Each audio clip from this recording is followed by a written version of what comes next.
अऊज़ुबिल्लाहिमिनश्शैतानिर्रजीम बिस्मिल्लाहिर्रहमानिर्रहीम। मौसमी फूलों की भी अपनी एक बहार होती है। तो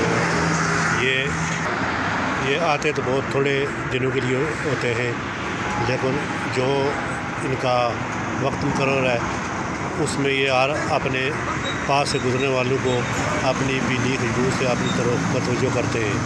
माशाअल्लाह मौसमी फूलों की अपनी एक रंगत और बहार होती है।